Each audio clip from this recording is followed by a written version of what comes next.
Hello, and welcome to the September edition of Dinner with the Devs.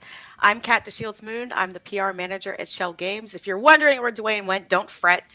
He's just taking the evening off, but he will be back next month for that edition. So I'm just filling in for a little bit.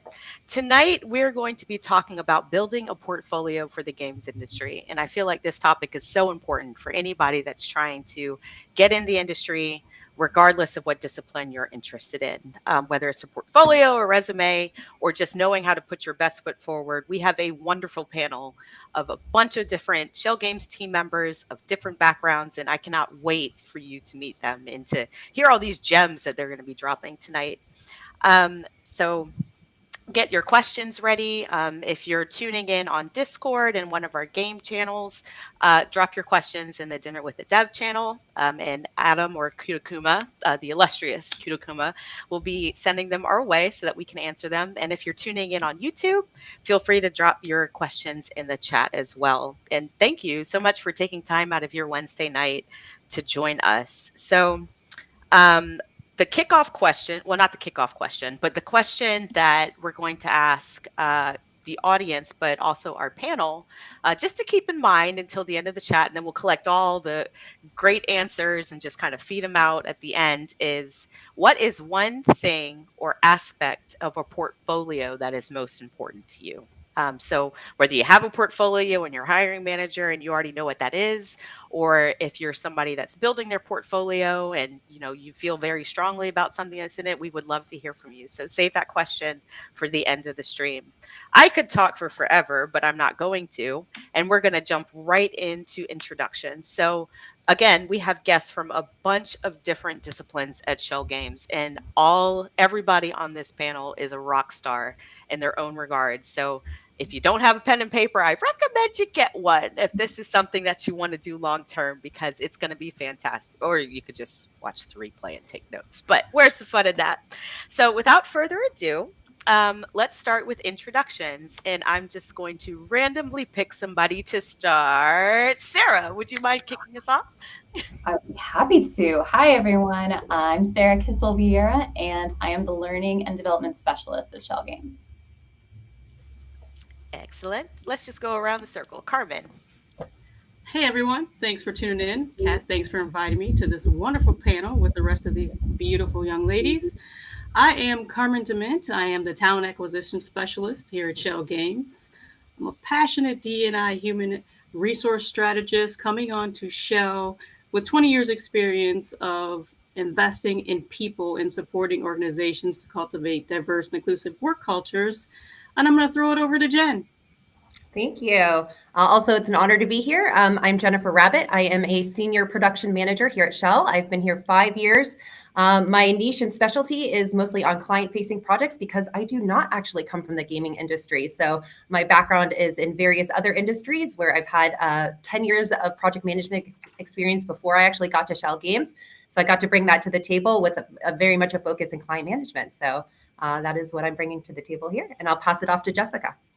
Yeah, hi all. I'm Jessica, or Jess Kernan, and I am a senior designer here at Shell Games. But before that, I've done AAA, I've done AA, I've done indie, I've done educational, I've done healthcare. So I've been around the industry from owning a company to working at companies, and I've seen many a portfolio in my day. So yeah.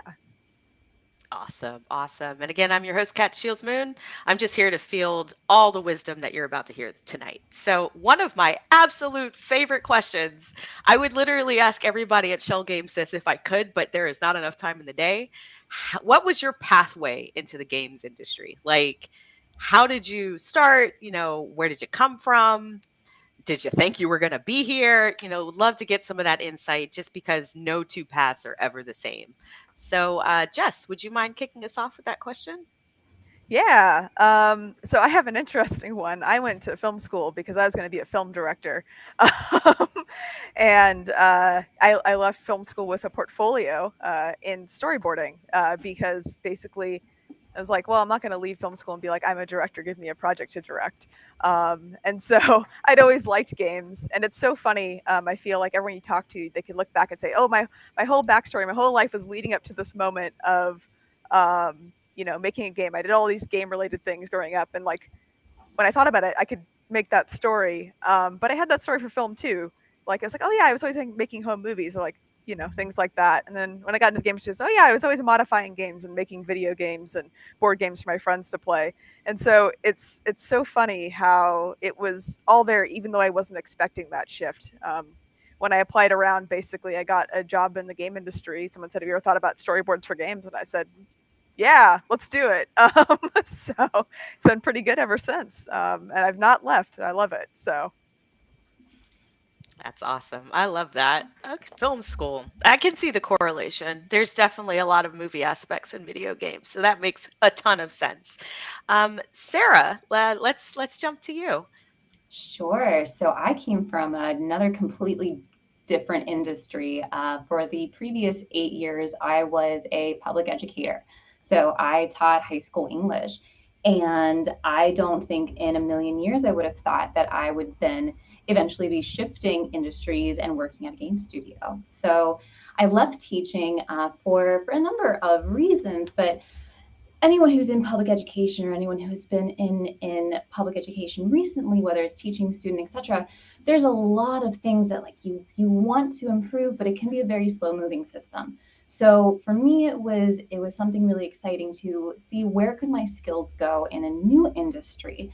So finding the opportunity to be a learning and development specialist, someone who is in charge of not only helping new talent come into the studio and helping existing studio members with whatever skills they're trying to learn or whole studio training, there's a lot of transferable skills there. So being into games in general was something where maybe was very casual growing up with gaming, and I was always someone who preferred to watch games being played because my hand-eye coordination is terrible.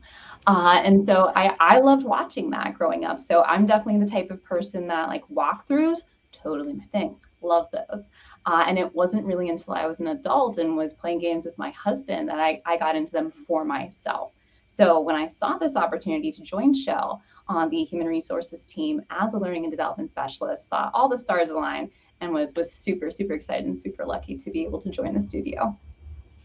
And we're super lucky to have you with us, Sarah. Thank you so much. All right, I'm going to kick it over to Jen.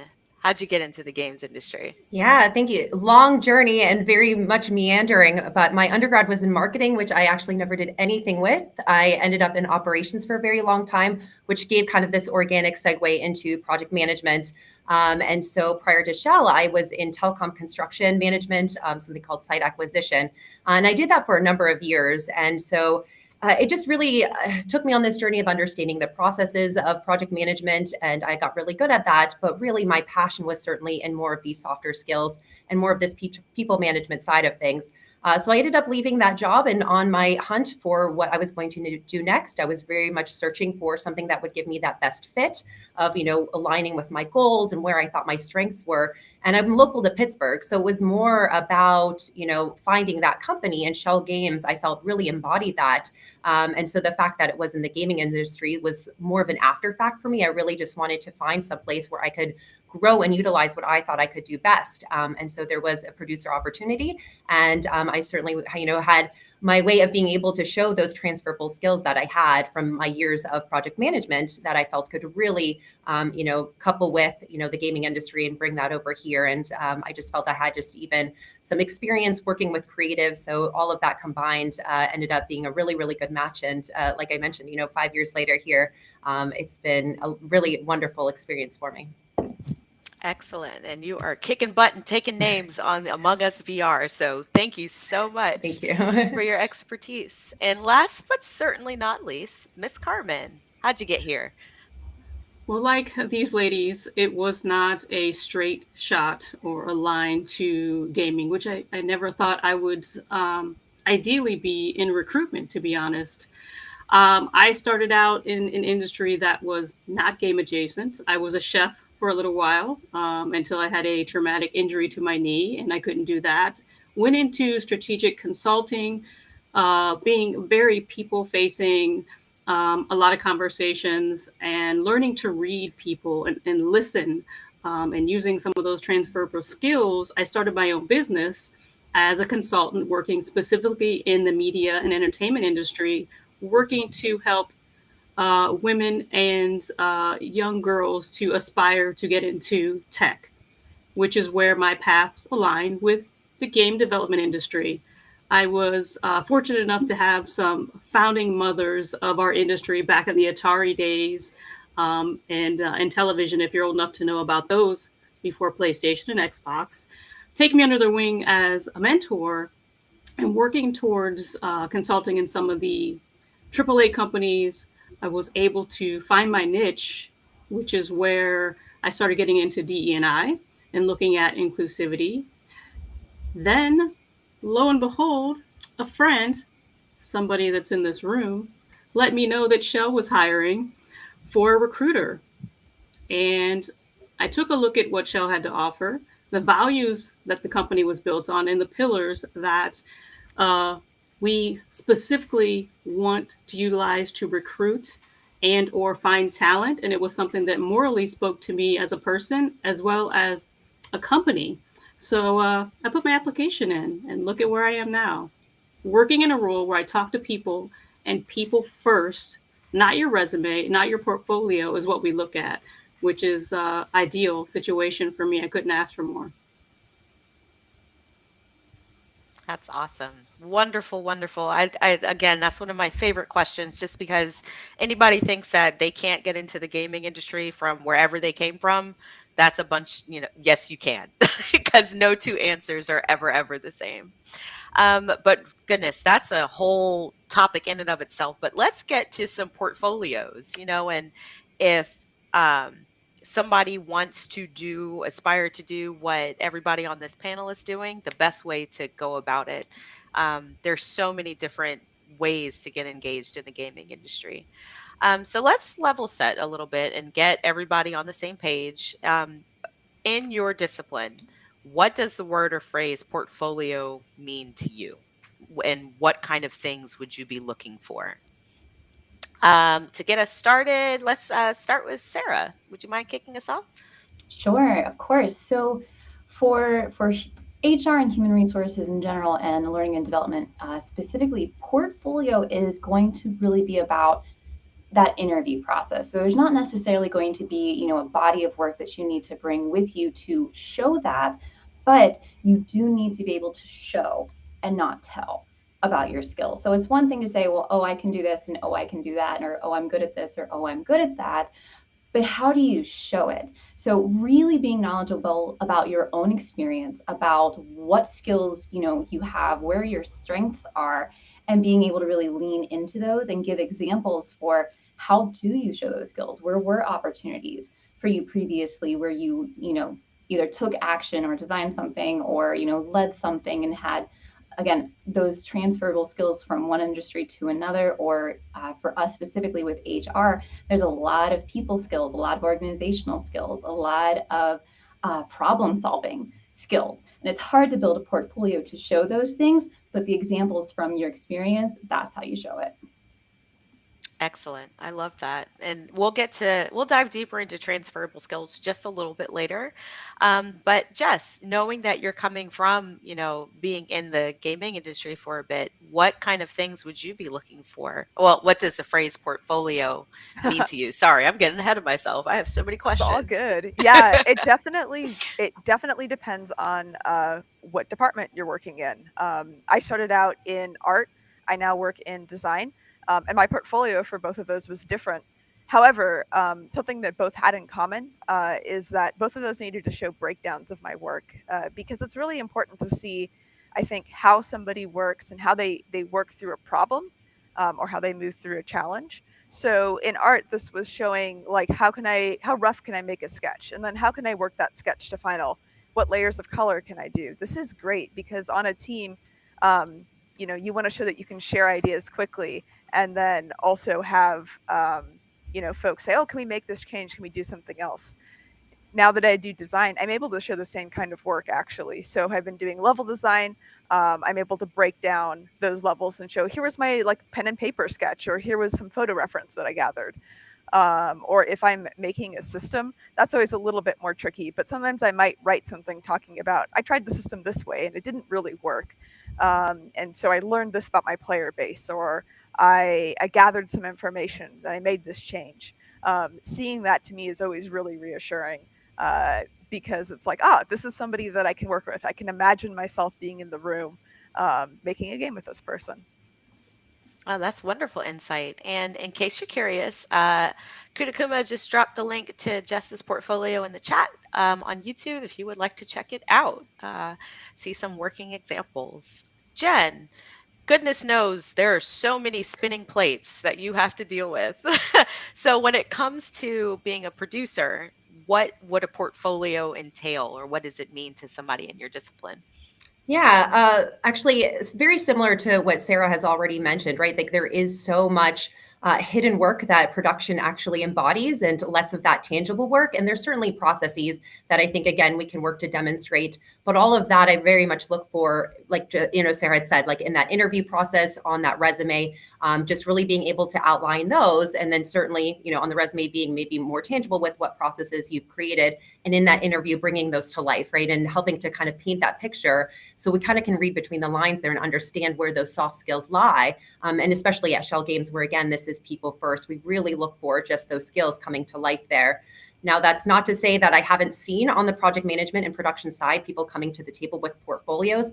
I certainly have seen candidates that have actually made, entire websites to just even demonstrate and again, bring those stories to life, what they have done, processes they've established, things that they feel they could bring over. And I certainly feel that that's, a path you can go down to really, again, be able to demonstrate those and showcase what you have done and what you're, capable of doing. Oh, that's perfect. Thank you so much. And then I keep saying last but not least. I'm going to stop saying that. I need to come up with a different transition phrase.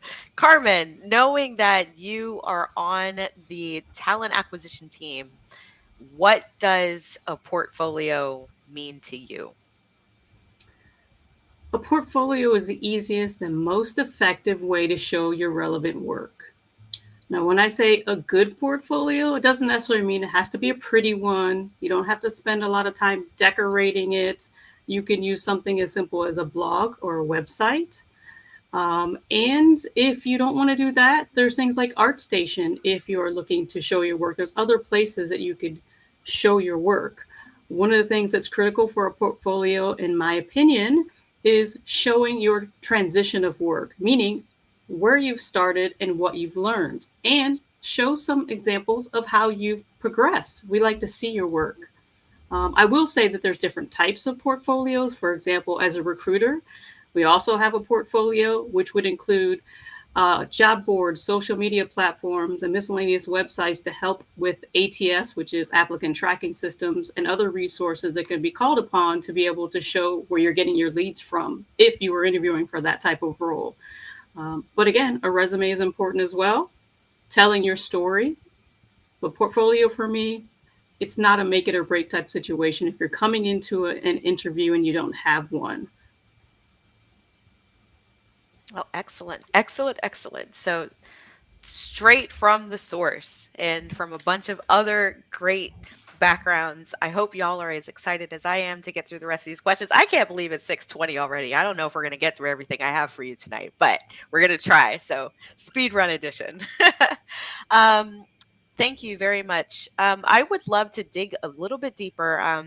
We mentioned transferable skills, which I think is very important, just because it's not always about the thing that you have in your portfolio or that's relevant to the discipline that you're trying to get into, so much as finding a way to take past experiences and making them relevant to what it is that you're applying for. So my next question is we have a bunch of different backgrounds here. What is one transferable skill that has just one? I know there's plenty, but just one that has served you well coming from a different background into your current role at Schell Games? And Carmen, I'm going to stick with you for this one to kick us off. If I have to pick one, it would be listening skills. Oh, that's an excellent answer. Right? You have to be able to, in my position of recruitment, you have to be able to effectively listen and listen for keywords and phrases, because people get nervous in their interviews. people may not present them best selves. They don't feel good. We've got a lot of things going on in society. But if you're listening for those context clues and allowing a person to bring their true self to the interview, you're going to be able to sort through those types of things and know that, oh, they were just nervous. It wasn't because the interview was not well. It was they were nervous. Once they settle down and you get to that true meat and potatoes of who that person is, because everyone may look good on paper, but presenting yourself is a whole nother story. So listening skills for me. I love that. And Jess, even though you've been in the industry for a little bit, what's something that you took from film school that served you well? Yeah, I think perhaps being able to take critique and direction. That's a favorite thing that I like to ask folks that I'm interviewing is, how would you look at this another way? Or, I'm not so certain that that's working. What else have you got? Or can we change it to fit this prompt? How folks respond to that, I find, in an interview, right, teaches me a lot about that person. Once again, it comes back to, am I excited to get to work with you? On our end, it's just like, oh, we really want to find the right person. We're actually really hoping to hire the person that we're interviewing. And so, and that works great, I think, in my day-to-day work as well, because that's the same thing that I do every day is I get to talk to people and we share ideas, we pass ideas back and forth. So being able to have that open and without ego, and with excitement to challenge, I think that's my key takeaway. Love it. Sarah, what do you have for us? Sure. So the biggest skill for me is one I think that's kind of, not that it's hard to break it down, but it can be, but it's relationship building skills. And that is something that you need in any industry, but particularly coming in, from my education background into human resources and operations, you have to have relationship building skills. A lot of that for me is based on what Carmen already mentioned with active listening. That in order to really, not just hear someone, but truly listen to what they're saying, what their needs are, but then also to build that trust. That was one of my through lines in education, where we don't learn from people that we don't trust.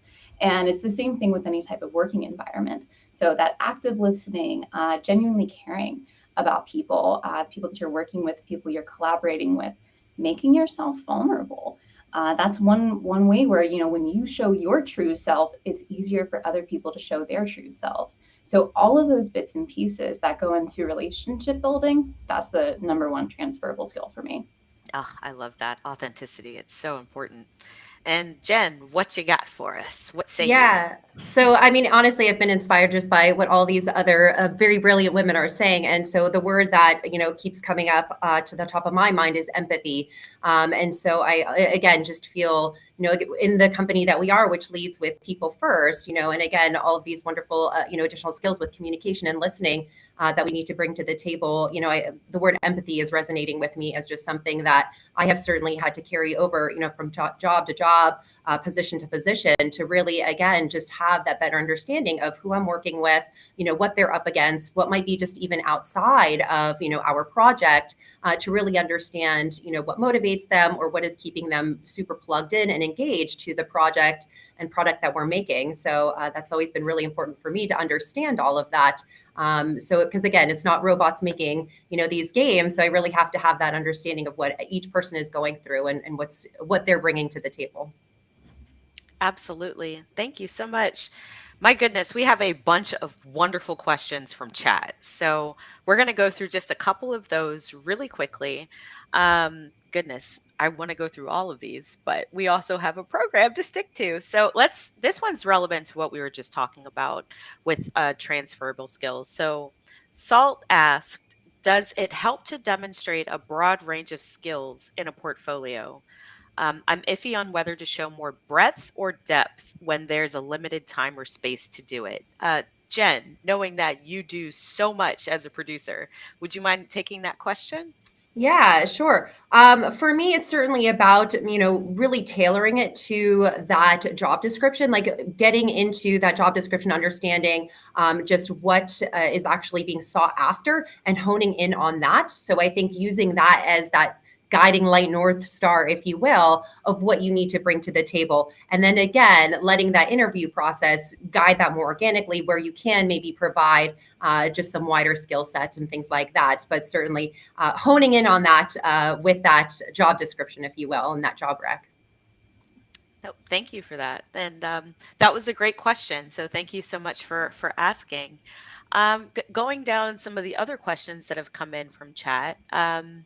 We're going to pull up one from Ew, it's Antonio. It should say, yay, it's Antonio, not ew, it's Antonio. And the question is there a place for one person band generalists in the industry? Would a portfolio that demonstrates strength in programming, animation, music, etc. be valuable? Carmen, would you mind taking this one? Certainly. I say yay, Antonio, not you, Antonio, as well. Second that. But thank you for that question. And I think there is a place for everyone in the industry. There's so many different types of studios popping up with the various types of game development breaking off, especially if you're looking at, some of the things in AR, VR, and those can be split off into subcategories as well. My best advice would be to take a look and research what you want to do with those skills, something that you're going to want to do every day because you're going to come into that studio and work specifically on your talents.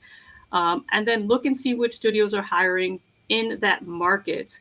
It may be skewed more or less toward one or the other, but that's a decision that you're going to have to make as to if you want to do that role. And look at the job description. There's a lot of great call outs in the job description that'll tell you exactly what you need to know. And don't be afraid to reach out to that recruiter or that HR person to ask questions to get the answers that you want to know specific to the role that you're shooting for. Oh, that's excellent. Thank you so much. All right, so we're going to do a bit of round robin. Those were great questions, by the way. Keep them coming. We're going to get to as many as we possibly can in the remaining time that we have.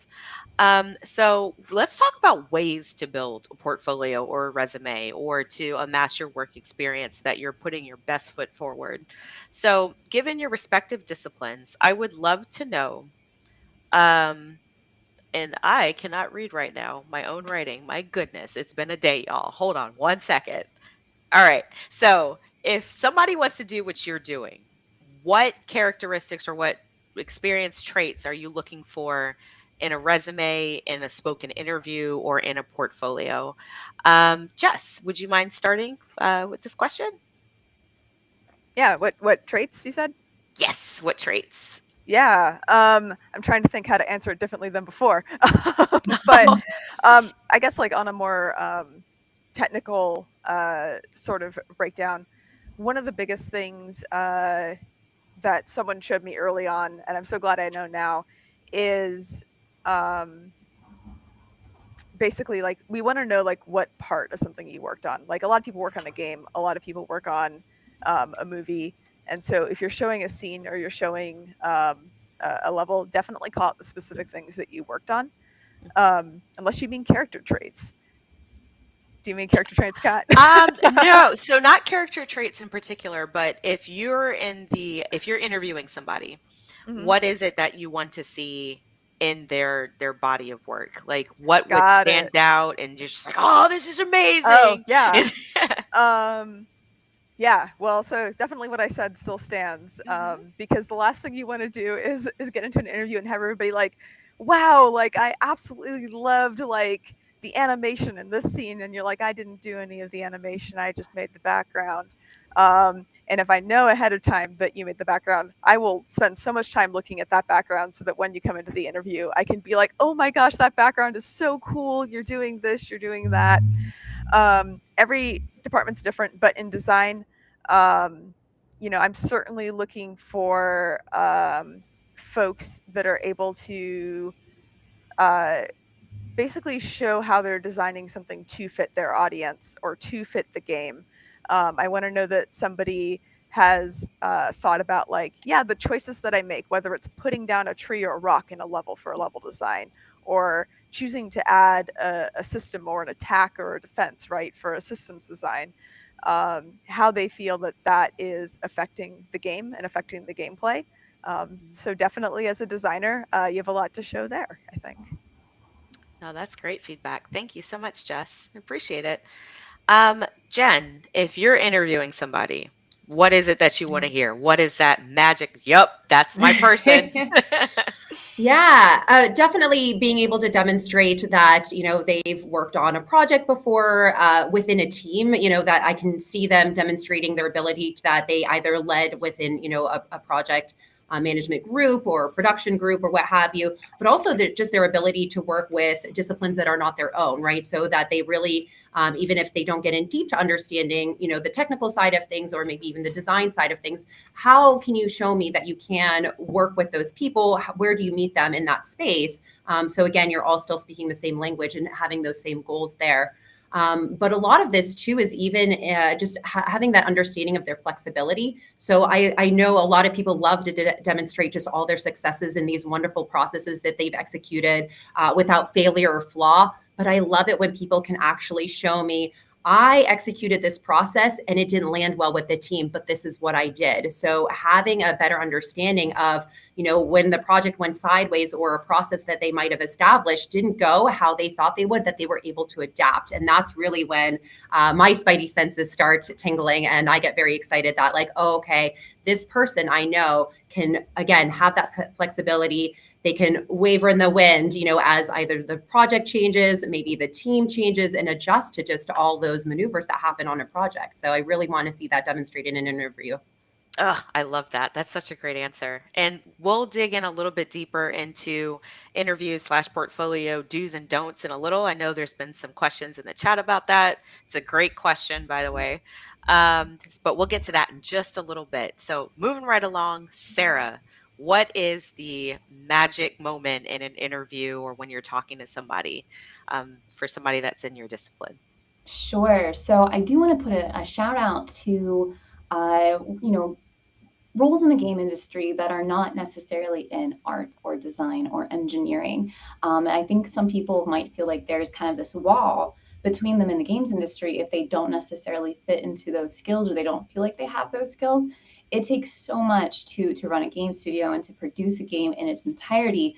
So first of all, don't sell yourself out of the games industry. But for me, the number one thing would be an openness to learning and showing that you have been a self-starter in learning, because the games industry, like so many others, is so dynamic. There are things changing all the time. So you have to be able to take on new skills and want to learn those new skills, that it's not just about doing it the same way or doing something the same way that you have been forever and ever.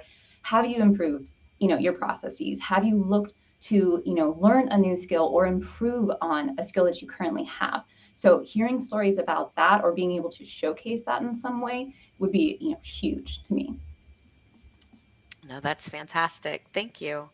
And Carmen, what say you? I was waiting for the last but not least, but we skipped that Nope. part. See, listen, I'm So- improving as we go. I'm working on my transition portfolio. So when it comes to interviewing, whether you have a resume or a portfolio, being prepared is the key, right? Knowing your resume or your portfolio, making sure it's updated. We want quality over quantity. And then making sure that you're doing a little bit of research on the company that you're interviewing with. And if all else fails, use the STAR method, which stands for situation. Briefly lay out the situation that the question was asked about, and then give your answer. T stands for task. Talk about what your role was in that situation. A for action. Discuss what you did and why. And then the result for R. Tell the interviewer about the outcome and what you learned and what you could have done better. Lastly, always ask questions of the person you're interviewing with. It shows you're taking initiative, it shows you've done your research, and it shows you're prepared. That's it from me. I wish I knew what the STAR method was when I was interviewing. I've never heard that before. That's awesome. And it's a great framework for working through an interview as well. Thank you, everyone, for those wonderful answers. We're going to take a couple of more questions from the audience. Let's dive into portfolio, resume / interviews, do's and don'ts. So I know that there's probably a long list for each of these things, but let's just stick to one. So to start with, and this is a question that Fear XOXOX also asked, is what is the worst thing to include in a portfolio? Like, what's an absolute no, never ever? Let's see. Jen, you're laughing, so I'm going to start with you. I mean, the cheeky answer is really, make sure you're including things that you've done. So the no is just don't include things that are not yours or not authentic or that you can't speak to, right? So anything under that line is an absolute no. Make sure it's authentic. That's great advice. Absolutely. And anybody else who would like to chime in, feel free. What is a no when it comes to interviews, portfolios, and or resumes? I'm gonna chime in. Oh, sorry, Carmen, do you want to go first? Go ahead. Okay, I was going to say, don't include something that you can't draw a connection to. So I feel like there might be a tendency that if you look at a job description, your immediate response is, oh, I should only include things that appear immediately relevant to this job, even if I might have some other things that maybe could relate. I would say don't necessarily just discount those things that could relate, but make sure you can draw a connection, where if it's not something that's immediately, I guess, understandable just by looking at it, that there's a connection between either this piece in your portfolio or this item on your resume and the, job that you're applying for, the position you're applying for, make sure you can draw that connection. And if you can't, then definitely leave it out. Sound advice if I ever heard it. Carmen, what did you have to say? Sarah took the words right out of my mouth. Oh, no. Finished pieces with no context. But I also will add that we don't need to see every single piece of work that you've done from the beginning of your maybe high school career until 6 years into your actual third job. Context is a great word to remember when you are preparing for whatever role that you are specifically going to apply for. Context to the role, context to the job description. Just keep that in mind. Nope, that's fantastic. And Jess, what is a no? Oh, I was laughing at the earlier answer because once I saw a portfolio that had my own artwork in it presented to someone else. No. Get out! They weren't applying to a job with me, but I did find it and I was like, oh, really? So anyway, that's a no. That is a cosmic no. My goodness. But yeah, basically though, keep it relevant. Don't put anything that you'd be ashamed to show. I've seen it where it's like, oh, just put it towards the back of the portfolio to make it look bigger. No, don't put anything that you'd be ashamed to show in there. Again, there's talk too of like, you can talk about how I've learned about something if you are able to put it in a blog type setting, but keep it clean. Less is more. Somebody once told me as they were reviewing my art portfolio, turned to a page and they pointed to something and said, I hate this. And I was like, oh no. And they were like, so I liked you until I saw that one. And this was hard. I would never do this to somebody myself, but like, it was a good lesson and a good moment to be like, yeah, like it wasn't my best work, but I thought maybe it was kind of cool and I needed 20 pages. Don't do that. Don't be like college me. Wow, my goodness. That's intense on both fronts. Like somebody pilfering your art and somebody saying, I hate this. But, those are good life lessons. Those are good lessons. So sticking with you for a little bit, Jess, on the flip side, on a more positive note, what is something that you wish you saw more of in a portfolio or you would recommend as an understated element that it's like, oh, absolutely, you should put that in there?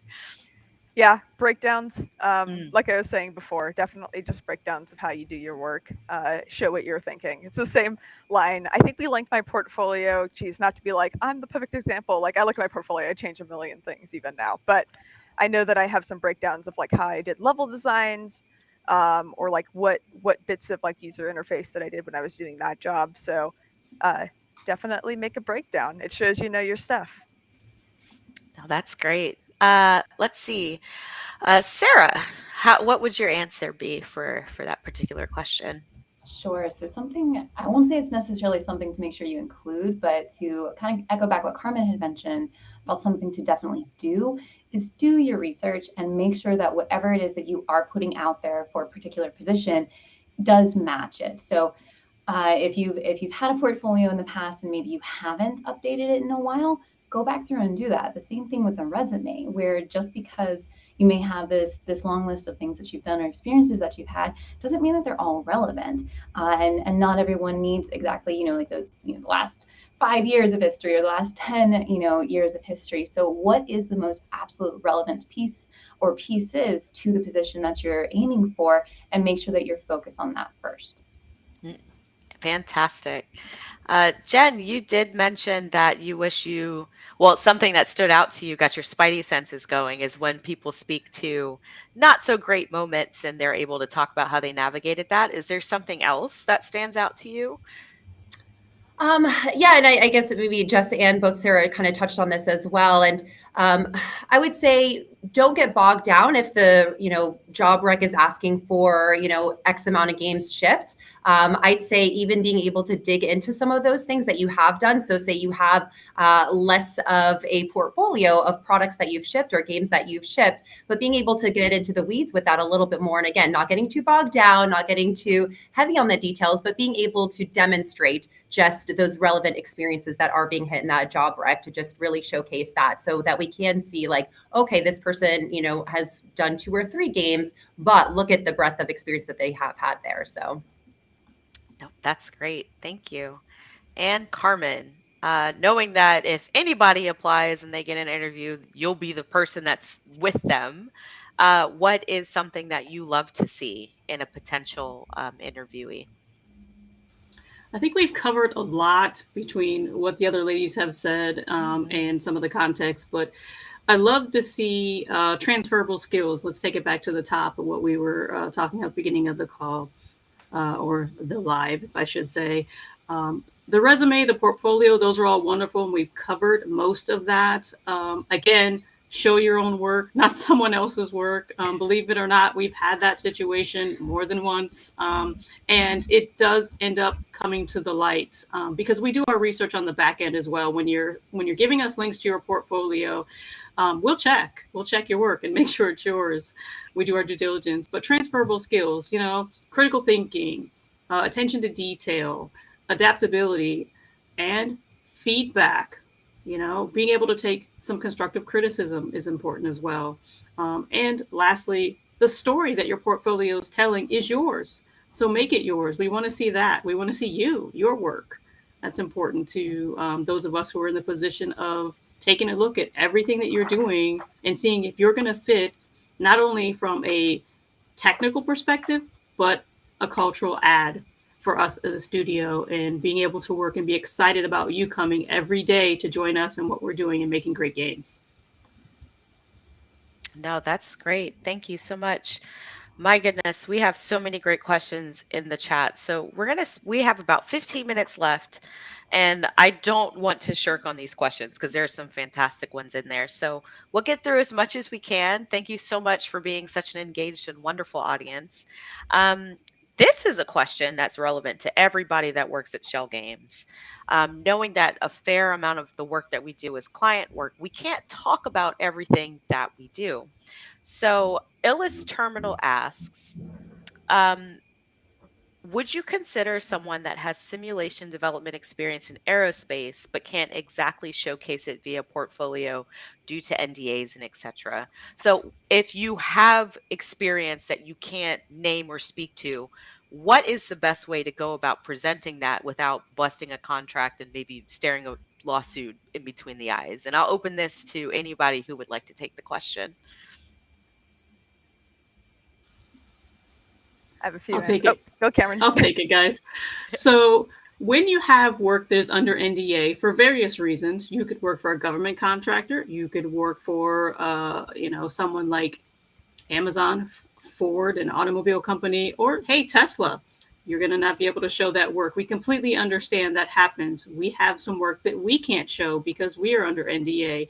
But the best next thing you could do is create your website, You can use Wix. You can use various different places like ArtStation, like I referenced before, to be able to establish your work. That means side projects that you've worked on that maybe weren't with your employer and you've done work elsewhere, games that you've made yourself, even if they're not shipped or launched, you've got some work to show. So utilize those options, and I think we'll be golden. We're not monsters. We're not going to say, man, you're not going to show us anything. We're not looking at that application or that resume. There is a conversation to be had for each person that's coming in, and we're going to talk the details down to the skinny mini. Anybody else got something to add? Yeah, I was going to even just add, like I would even run through the exercise of like writing down everything and then kind of combing through and taking out, pieces that you can. So if it is just the company that you work for, okay, delete that out. Like seeing how you can make it generic or more generic, but start off with just adding everything. And then really, if you can't mention who you're doing it for, or more specifics, like that's okay. I still think there's a lot of things that you can really generalize and just, the things that you have done and making them just very generic, whether it is, again, a process or, a success or failure, whatever that you are trying to showcase. I think there are just many ways to do that without giving away or breaking an NDA. And again, like as Kat has mentioned, we certainly all have done this, and we certainly have to just kind of skirt around, saying that, we've done this for an entertainment company or what have you. Like there's certainly ways around that, but I always like to start, especially with a lot of our interns here, right? Start with just kind of write everything down, and then we work to kind of back out just the things that, like, oh, we can't say that or we can't say that, but still give you the meat of and the point of what you're trying to make there. That's great. Anybody else wanted to take that question before we move on to the next one? All good? Awesome. Alrighty, so let me see. So many great questions. I love this. This is wonderful.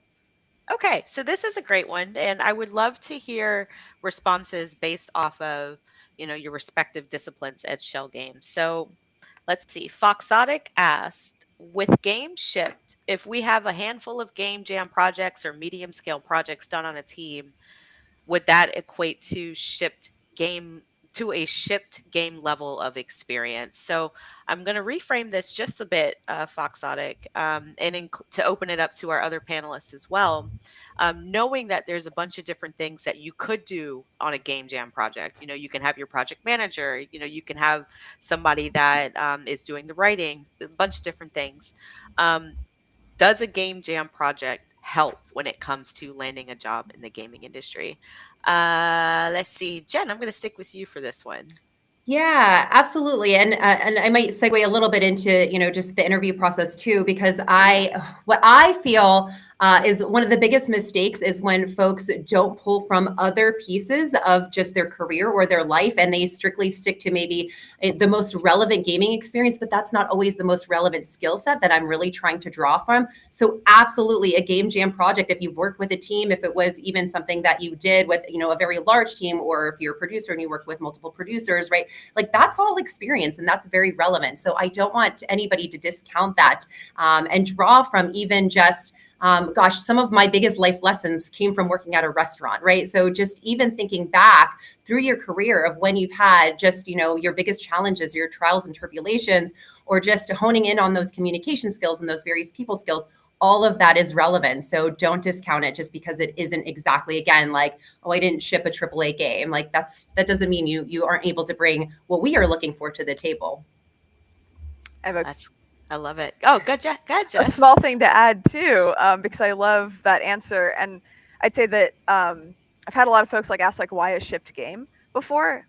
The reason we say shipped game, meaning you released it, I think, or you finished it to be ready to release it, is because you've done every part of the process. So every time that you leave one part of the game process and enter another part of the game process, how we work shifts, and how we work with each other shifts, and what roles people have or which departments have to carry different sorts of weight, all of that changes. And so going through pre-production, going through production, trying to get the game through testing and release, you learn so much. And so being able to show, hey, I shipped this game, even if it's a small little game, even if it's you did a weekend game jam, you did all those steps, and you know a little bit of what to expect, and that helps a lot no matter the size of the game. And I want to plus one on both of these wonderful answers. they tie into communication across the disciplines that you've worked with as well. So don't forget that you maybe didn't ship it, but you were able to communicate effectively across those teams that you worked with and be able to solve problems with each one of those disciplines. And that wasn't your discipline, but you were able to do that. Pat yourself on the back. Absolutely. Thank you so much. Again, we're rolling through these audience questions. They keep coming in. My goodness, I just love this. This is awesome. So this is an interesting question. And as we go around, I would love to just to remind the audience of, what your title and role is at Schell Games. So to give a little context to your answer. So this question comes from Gamer Reality. What should a startup indie studio look for in both professionals and fresh college graduates for hire? And I know we all have great answers for this one. Sarah, because you do so much work with our college, like our educational side of things, college grads and our fellows, would love to know your take on this question. Sure. So one thing that I would think would be really important and that we'd be looking for has been mentioned before, but communication skills. You might think that that's a really easy thing, but communication skills are for sure an art and art form in and of themselves. So how are your writing skills? How are your speaking skills? How are those listening skills? There's a lot of pieces that go into that. And I wouldn't take any of those pieces for granted. So anytime that you're prepping to show your work to someone, whether it's in an interview, a portfolio, an email, etc., making sure that you're doing your due diligence is, did I communicate my ideas clearly? Did I get my entire point across? Did I use language that's easy to understand? Did I follow all parts of a prompt? And so those are things, just making sure you're checking those boxes with those communication skills that might seem like they're second nature, but those are definitely skills that need honed and worked as well. That's a solid answer. If you can't communicate, then it's a rocky road. Gonna have a hard time. All right, awesome. Jess, what would you say an indie studio should look for in potential hires? Yeah. Goodness, having done the indie studio thing before, it can be really tricky. I've run into challenges between, you want to make sure you have a good mix of folks who are a little bit more senior and folks who are just starting out. Oftentimes, we don't have a lot of time to. Gosh, I taught as well for quite a while, and I really, really love teaching and passionate about teaching. But sometimes I noticed I was like, oh, I don't have time to because we're all wearing a lot of hats, and I don't have time to, if everybody was a junior, if everybody was just starting out. And so making sure that you're able to get some people in there in the middle to kind of help guide folks that are starting out, and that good mix basically. In addition to that, definitely +1 to the communication skills. We've in the past at other places, I've when I was much younger, made the mistake of like, oh, this is so exciting, this is such a good body of work, but it turned out that person was not a culture fit for the studio, and that can do a lot of damage to the trust that your employees have. So making sure that different folks get that turn to have that round of interviews, if there are people that you care about in your studio with somebody you're thinking about bringing in, especially to a small indie studio, is really important. Letting them talk to different people in the studio. Do they respect different people on your team? So that's all of that, I think, is really important. So you want to make sure that you can support that person in their role by having people to answer questions if they're junior, or things for them to work on, and having people that fit well with your team and respect your team. No, absolutely. And Jen, I'd love for you to take this question as well. Knowing that producers are so important in terms of keeping things running, what should an indie studio look for in a potential producer? Yes, the word that I instantly thought of with Startup Indie Studio, it just reminds me of pre-production, right? So this is very much that gray space. And so I thought about resourcefulness. So finding those folks that really can demonstrate that resourcefulness, because as a Startup Indie Studio, you're going to have a lot more questions than answers. And again, very much like pre-production. So you really want to hone in on those folks that can operate in that gray space, right? I know there's a lot of strengths in people that can operate in that black and white. They need that direction, that solid solid direction. But goodness, for an indie startup studio, definitely pulling more people that are so comfortable in that gray space, that unknown space, and they're good to be able to keep going in that. And they're good at finding those answers, even if they don't have it right away. So resourcefulness is my is my final answer there. I love it. Thank you so much. So these questions are so fantastic. And we are quickly running out of time. So we're going to limit it to one or two more from the audience before we get into our final question that we asked at the beginning of this stream. I would love to know, like, when people are building their portfolios or their resumes, or they're looking to put their best foot forward, what specific places or tools should they be using to showcase their work? Like, if we could all go around and just list one, that would be fantastic. Jen, I'm going to stick with you for this one. What's a great place? Oh, thank you, because I am just not the creative one here. So LinkedIn is my go-to for sure. I don't have a website or anything like that, but keeping my LinkedIn up to date, which it's a little dusty right now. I've been at Schell for quite some time, but definitely LinkedIn is, I think. And actually, I just came back from Gamescom, having that as such a nice, easy resource. You know, people are scanning those QR codes. I'm easily able to connect with people. I remember them from, you know, if somebody does have a LinkedIn profile that really pops. LinkedIn has been such a great, useful tool, I think, professionally to stay up to date and keep in touch that way. So that's a good way, at least for the production side, to demonstrate your portfolio. Awesome. LinkedIn. Sarah, what is your platform of choice if you have one? Well, my number one suggestion for everyone, regardless of the positions you're looking for, is actually a resume builder or a resume building site. I think it's a really easy stuff to overlook and think like, oh, I can format this resume. I'll just look at some pictures online, or I know how to write a cover letter. Like it'll be no big deal. There are so many amazing resume builders out there, or resources that are not just resume builders, but ones that have templates for cover letters, have blogs about interviews specific to individual industries. So I would not discount those. I know sometimes those are things that require a subscription, but if you're really invested in getting a certain role, that investment in a resume builder that can help you with those other things can be absolutely invaluable. Yes, indeed.